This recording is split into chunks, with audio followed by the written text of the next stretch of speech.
Life is a mirror that reflects your thoughts back to you. It shows you exactly what you thought in life, what you were thinking about, what's been going through your head. Look back over the last couple of years of your life and you can see exactly what you thought. Did you play it safe? Did you have a business idea or concept that you could have given birth to? In fact, you're the only one that could do it. You're the only one that can do it. But you have to be willing to let go of the safety net. Because at some point you're going to have to be the high wire act of your whole life. Something that you have to step out on faith and believe that the steps that I have taken, the steps that I am on, are a solid foundation built on a faith that cannot be moved, that is not shakeable, that is not deniable. Everything about you has to be focused on chasing down every ounce of greatness that you have in you and wringing it out until you're absolutely empty of every self-doubt and everything that had pulled you back or held you back from becoming your absolutely best. The lessons always come before the blessings. And so when it's time to learn the lessons, meaning when you go through something, you're going to learn some lessons, but it's not always easy to extract lessons from a bad situation. These are not tears of sorrow. These are tears of joy, because the thing I understand, the only thing I need you to do is deal with it in the right way and watch what God not only does in your life, watch what God does in everybody's life that's connected to you. And the thing about every storm has an expiration date. The only thing you do for success, there's no discount. It's sweat, it's blood, it's tears. There is no discount. You can't get 50% off. It's sweat, it's blood, it's tears. There are no shortcuts to success. Stop thinking they are, and stop wanting people to put you somewhere that you didn't earn. If you can never imagine yourself successful, then you can never become that way. Every single day, the adversity, the opposition that life sent to break me, I wear it as a badge of honor because I understand every day of my life, I represent something. It's just like every individual in this room. When people see you, they think something.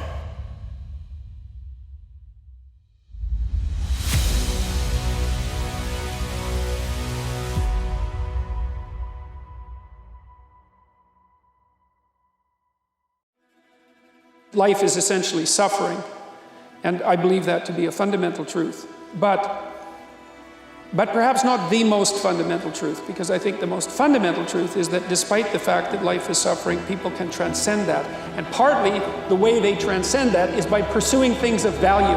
And so that if there is no value proposition at hand, then you have no meaning to justify the difficult conditions of your life. You know, Nietzsche said, he who has a why can bear any how. People who have no purpose in their life are embittered by the difficulties of their life. And they become first bitter, and then resentful, and then revengeful, and then cruel. And there's plenty of places to go past cruel. That's just where you start if you're really on a downhill path. Those days when I'm tired or worn out or just sick of the grind, what do I do on those days? I go anyway. I get it done. Even if I'm just going through the motions, I go through the motions. Don't really want to work out? I work out. Don't really want to hammer on a project? I hammer on a project. Don't really want to get up and get out of bed? I get up and get out of bed. Don't take today off. Wait until tomorrow. Don't give in to the immediate gratification that is whispering in your ear. Shut that down. Do not listen. You have to keep your mind fixed on what you want in life, not on the things that you don't want. Stop thinking about, I don't want a bad relationship. Think about, I want a great relationship.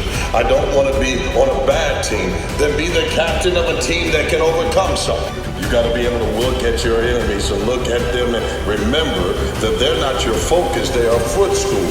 Step on those negative comments, step on those negative people, step on all of them and use them as a footstool to get to another level. And by going through the motions, you overcame that weakness. You stayed on the righteous path, the disciplined path. You stayed on the war path, right where you know you belong.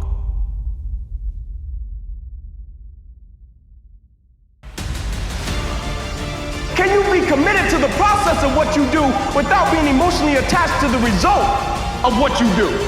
Because a lot of people can be committed to the process of what they do if the results don't change. But the moment the result or the outcome changes of what they're chasing, they shut it down or they quit simply because the result changed. So can we be committed to the process of what we do, but not emotionally to the result of what we do, understanding every day I get up and give everything I got to everything I'm a part of simply because this is who I am. Like the only thing I need every day of my life is 86,400 seconds. That's it. Like I don't need, hey, you go hard, you'll get this. Like I don't need some reward. Like I don't need, the only thing I need is breath in my body and I'm gonna flat out go and get it. Chances are you will realize that the desire to rest was just weakness. It was the desire to take the path of least resistance, the downhill path, the downward path.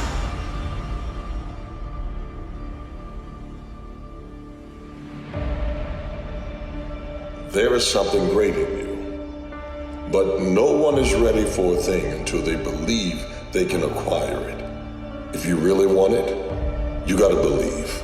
You have to have faith, because you cannot do great things if you always do things in a small way.